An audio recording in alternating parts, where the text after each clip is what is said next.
बूढ़ी कहने लगी कि बेटे मैंने कोई तकलीफ ना दी, तुझे कोई दुख ना दिया, आज मेरे दरवाजे पे आके क्यों रोया?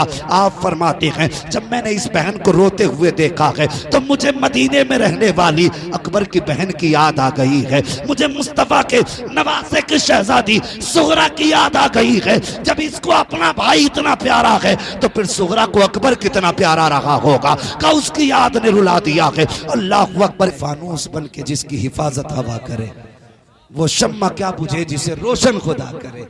और तेरी नस्ल पाक में है बच्चा बच्चा नूर का, तू है ऐने नूर, तेरा सब घराना नूर। सुभान अल्लाह, सुभान अल्लाह, जिंदाबाद। मैं तो नहीं, लेकिन ये जो पीछे आ रहा है ये तबीब है।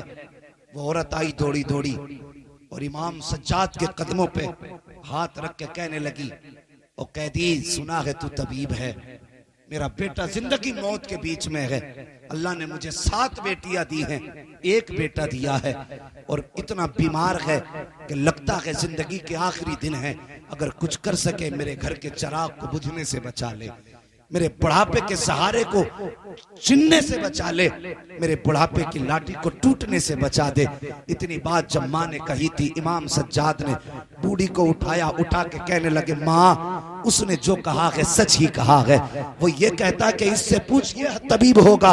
माँ मुझसे पूछ रही है तो सुन, मैं भी तबीब हूँ, मेरा बाप भी तबीब है, मेरा दादा भी तबीब है, मेरा नाना भी तबीब है, मेरा घराना हकीमों का है। जब इतनी बात इमाम सज्जाद ने कही थी वो कहने लगी बेटे फिर चल मेरे बेटे का इलाज कर दे। जब इतनी बात इमाम सज्जाद ने सुनी कहने लगे माँ मैं कैदी हूँ, आज इनका कैदी हूँ, मेरे हाथों में हथकड़ी है, पैरों में बेड़ियां हैं, माँ इनसे इजाजत ले ले, इनसे इजाजत ले ले।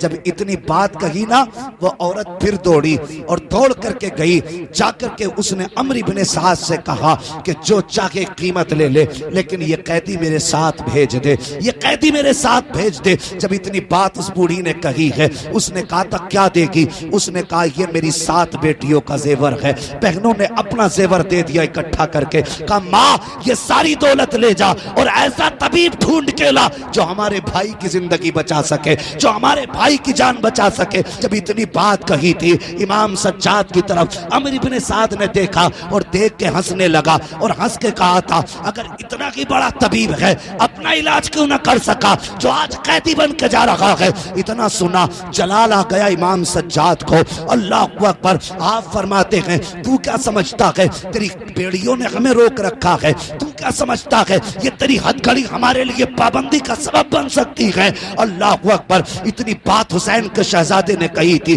अम्र इब्ने साद ने कहा अगर कैदी नहीं हो मेरे तो फिर मजबूर किस लिए हो? इतना सुनना था। जलाल आया इमाम सज्जाद, इमाम ज़ैनुल आबिदीन को आपने गुस्से में अपनी हथकड़ियों की तरफ देखा, बस निगाह का पड़ना था कि लोहा पानी बन के पिघल के नीचे गिर जाता है। बेड़ियों की तरफ देखा, पानी की तरफ बह के टूट जा रही है। फरमाते सुन वो तो रब की मर्जी है, अगर हम चाहे तो ये तो क्या है सारे जमाने में सिर्फ मुस्तफा की औलाद का ही नाम चलता ना।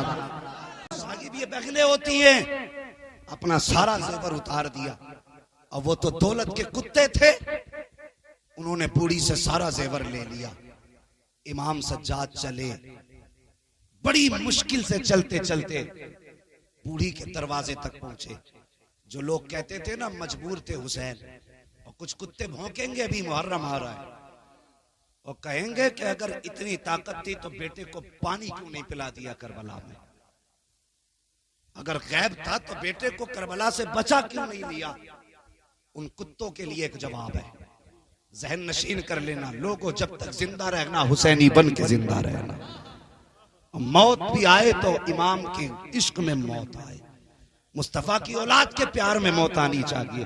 तवज्जो करें, जेवर लिया सारा। मेरे इब्ने साद ने इमाम सज्जाद को भेजा, बड़ी मुश्किल से पैर कचेड़ते कचेड़ते, इतनी ताकत न थी जो उठा के चलते। रोज़तुश शुहदा के अंदर लिखा हुआ है जब आप चल रहे थे ना तो आपके पैर से लकीर खिंचती जा रही थी, मगर उनके दरवाजे पे साइल आ जाए तो वो अपना दर्द भूल जाते थे। वो लोगों के दर्द का इलाज करते थे, अपना दुख भूल जाते थे। बूढ़ी आई बुलाने के लिए गए, जैसे घर के करीब पहुंचे दरवाजे पे एक बेटी खड़ी थी बूढ़ी की। उसने हाथ उठा के कहा, मां जरा ठहर जा। बूढ़ी ने बेटी की तरफ देखा, क्या बात है? कहा, मां जिस भाई के लिए तू तबीब देख के लाई है अब वो दुनिया में नहीं रहा है। बूढ़ी ने इतना सुना चीख निकल गई, रो के इमाम सज्जाद की तरफ कहने लगी, ओ बेगुनाह कैदी जा, वापस चला जा। मैंने तुझे दुख दिया, परेशानी दी, जब वापस चला जा। मेरा बेटा अब दुनिया में नहीं रहा, इलाज किसका करेगा?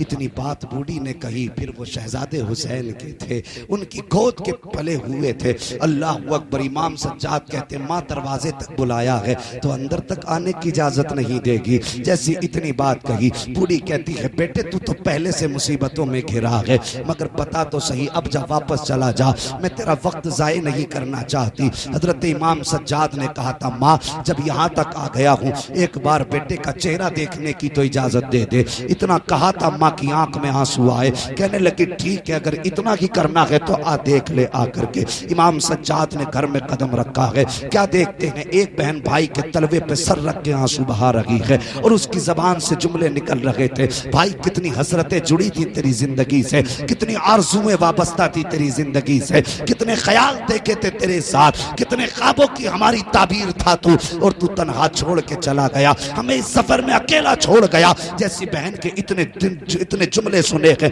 इमाम सज्जाद ने रुख किया है मदीने की तरफ, रोना शुरू कर देते हैं, आंख में आंसू आ गए। पूरी कहने लगी कि बेटे मैंने कोई तकलीफ ना दी, तुझे कोई दुख ना दिया, आज मेरे दरवाजे पे आके क्यों रोया? आप फरमाते हैं, जब मैंने इस बहन को रोते हुए देखा है तो मुझे मदीने में रहने वाली अकबर की बहन की याद आ गई है, मुझे मुस्तफा के नवासे की शहजादी सुगरा की याद आ गई है। जब इसको अपना भाई इतना प्यारा है तो फिर सुगरा को अकबर कितना प्यारा रहा होगा, का उसकी याद ने रुला दिया है। अल्लाह अकबर। इतना कहा है, जब बहन को रोते देखा है, इमाम सज्जाद इमाम ज़ैनुल आबिदीन आगे बढ़े हैं, बढ़ने के बाद भाई के पैरों की तरफ से कपड़ा हटाया, पैर का अंगूठा पकड़ा और पकड़ के हिलाया, फरमाते, नादान, भाई बहनों को रुलाया नहीं करते बल्कि रोती हुई बहनों को हंसाया करते हैं।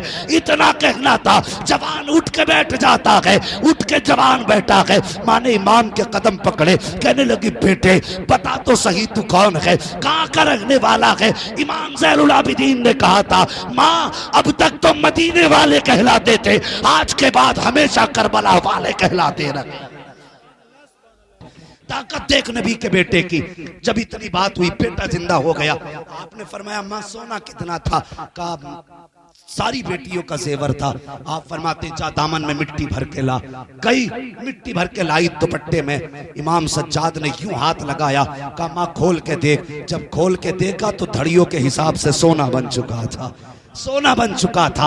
माँ ने इतना देखा, सोना बन गया। कहा माँ बेटा भी मिल गया? हाँ मिल गया। सोना भी मिल गया? कहा हाँ मिल गया। कहा अब इजाजत दे मुझे जाने की। इमाम सज्जाद चलने लगे, बूढ़ी ने तोड़ करके दामन पकड़ा, कहा मेरे मेहरबान जरा ठहर तो सही, मुझे एक बात तो बता के चला जा। कहा कौन सी बात है? कहा बेटे बता तो सही, वो जो 72 नेज़ों पे 72 सर थे वो किसके थे? इमाम ज़ैनुल आबिदीन की आंख में आंसू आए, कहने लगे माँ वो मेरे खानदान के सर थे, मेरे दोस्तों अहबाब के सर थे, मेरे घर के भाइयों के सर थे, मेरे बाप का सर भी उसमें था, मेरे चचाओं के सर भी उसमें थे। अल्लाह अकबर। जब इतनी बात कही, बूढ़ी कहती है बेटे मेरा एक था तो तूने जिंदा कर दिया है, तेरे 72 थे जिंदा क्यों ना कर सका? जरा बता तो सही, तूने एक मेरा जिंदा कर दिया, अपने 72 क्यों ना जिंदा कर सका? इतनी बात बूढ़ी ने कही थी। तब इमाम सज्जाद ने कहा था माँ तुझे कैसे बताऊं, इसका जवाब यहाँ नहीं, वहां चल मेरे साथ जहां 72 नेज़े पर 72 सर है। बूढ़ी आई है, कहा यहाँ जवाब मिलेगा? कहा हाँ। उस जगह पे आए जहां पे इमाम का सर नेज़े पे रखा हुआ था और अपने बाप के सर के पीछे खड़े हुए, और खड़े होने के बाद अपने बाप को सलाम किया और सलाम करके कहा था बाबा जरा कुरान वो पढ़ के सुना दो जो पूरे सफर में तुमने सज्जाद को पढ़ के सुनाया है, वो तिलावत करके दिखा दो जो अब तक अपने बेटे को सुनाते आए हो। इतना कहने की देर थी कि नेज़े के ऊपर रखा हुआ सरे हुसैन घूमा इमाम सज्जाद की तरफ और लबों पे कुरान की तिलावत जारी हो जाती है। अर्रहमान वल्लमल कुरान खलकल इंसान अल्लमहुल बयान, मेरे हुसैन के लबों पर तिलावत आई है। बूढ़ी से कहने लगे माँ देख तो सही, तूने सवाल किया था, तेरे सवाल का जवाब मिल गया। बूढ़ी कहती बेटे मैं समझी नहीं। कहा माँ तेरा इतराज ये था, मैंने तेरा एक जिंदा कर दिया, अपने बात पर क्यों ना जिंदा कर सका? तो सुन माँ जवाब ये है, जो मर जाते हैं वो जिंदा किए जाते हैं, जो पहले से जिंदा हो जाते हैं वो जिंदा नहीं किए जाते।